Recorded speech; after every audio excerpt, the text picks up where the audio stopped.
École de prière, libérez la puissance d'une prière efficace. Bienvenue à l'école de prière, une plateforme spirituelle chrétienne où nous apprenons à développer un mode de vie fondé sur une prière efficace qui produit des résultats. La prière n'est pas juste une activité, c'est une puissante connexion spirituelle avec Dieu. Dans cette école, vous apprendrez à prier et à voir vos prières exaucées rapidement, comme promis dans Jacques 5h16, LSG. Confessez donc vos péchés les uns aux autres, et priez les uns pour les autres, afin que vous soyez guéris.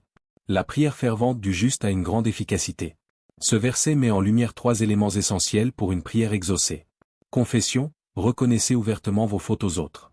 Intercession, priez pour les besoins des autres. Justice, vivez selon la volonté de Dieu, car c'est la prière du juste qui est puissante. L'efficacité de vos prières est liée à votre foi. La Bible nous rappelle. Hébreux 11h6, LSG. Or, sans la foi, il est impossible de lui être agréable, car il faut que celui qui s'approche de Dieu croie que Dieu existe et qu'il récompense ceux qui le cherchent avec diligence. La foi n'est pas optionnelle dans la prière, elle est essentielle.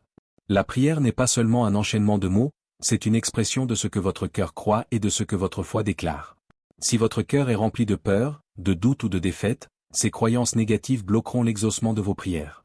La prière commence dans le cœur. Considérez la prière comme une graine à planter.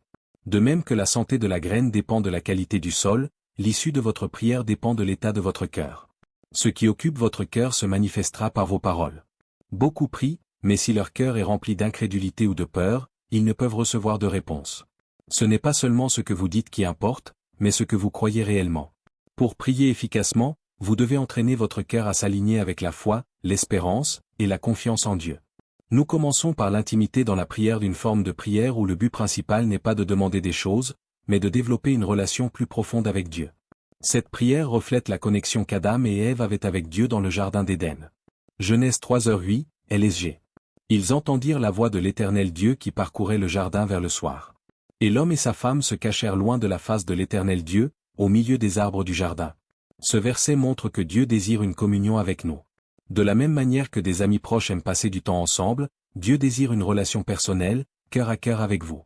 Il ne veut pas seulement écouter vos demandes, mais aussi vous parler, vous réconforter et vous révéler ses pensées. Philippiens 3h10, LSG, résume parfaitement cette quête. Mon but est de le connaître, lui, ainsi que la puissance de sa résurrection et la communion de ses souffrances, en devenant conforme à lui dans sa mort. Dans ce type de prière, vous ne demandez rien, vous cherchez seulement à mieux connaître Dieu. En passant du temps dans la présence de Dieu, quelque chose d'incroyable se produit. Tout comme vous absorbez l'odeur de la fumée en restant près d'un feu, être en présence de Dieu vous remplit de sa puissance, de sa sagesse et de sa paix.